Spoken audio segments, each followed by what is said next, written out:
In 2020, Alberta's government commissioned LifeWorks, an independent third-party expert consultant, to examine the potential of an Alberta pension plan and identify what it could mean for Albertans.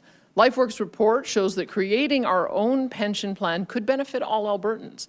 According to their analysis, an Alberta pension plan could increase benefits for seniors, reduce premiums for workers, and protect the pension interests and benefits of all Albertans.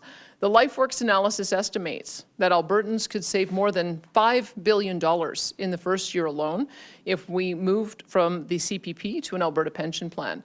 That's because hardworking Albertans have paid much more into the CPP than Alberta's seniors get back in pension benefits. What does $5 billion in savings mean for Albertans? Well, there are a few potential scenarios. $5 billion could mean more money for seniors who could see larger monthly pension benefits. Seniors might even receive a $5,000 to $10,000 bonus payment when they retire, if that's how Albertans want to design the pension. There's more money for their household at a critical time.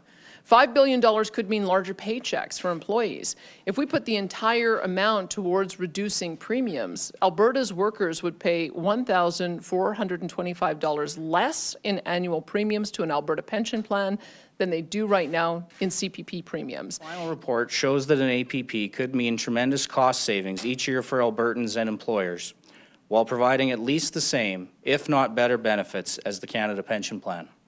The CPP has benefited from our young working population, our higher employment rates, and higher pensionable earnings.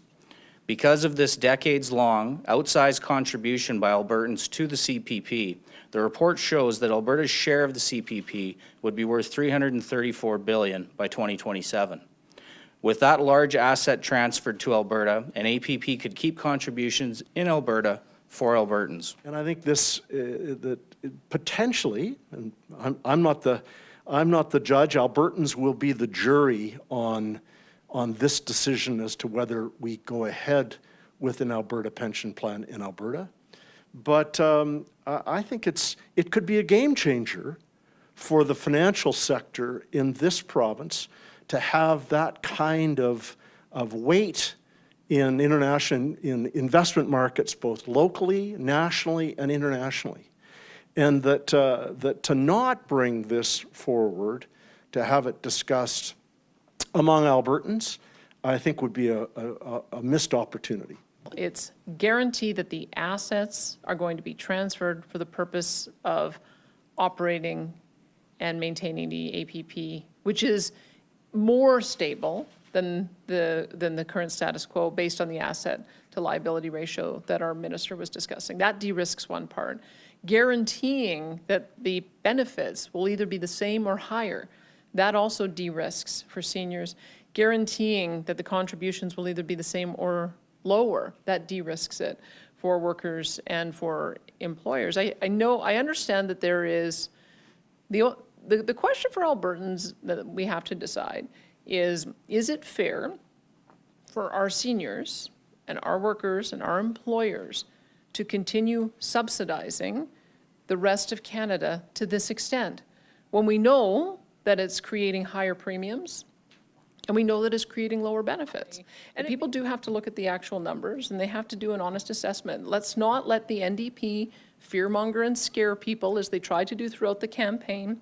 Your pension is yours, your pension is safe, it will be the same or higher, your premiums will be the same or lower, the assets are there. You just have to decide whether or not you want to have this under the umbrella of the Alberta government and an Alberta pension plan, or whether you want it to stay with the status quo. So I'm persuaded by the numbers. I think you can probably tell that. It was one of the first briefings I got when I got elected, was to say to the finance minister, what's going on here? Why do you feel so enthusiastic about this? I looked at the numbers too.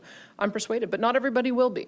And I'm not the one making this decision. I just thought that by looking at these numbers, they were so compelling.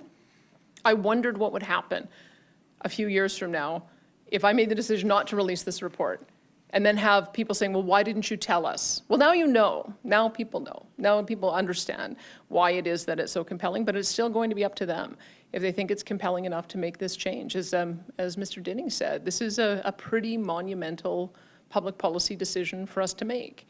And that's why I believe it's got to be made by all Albertans.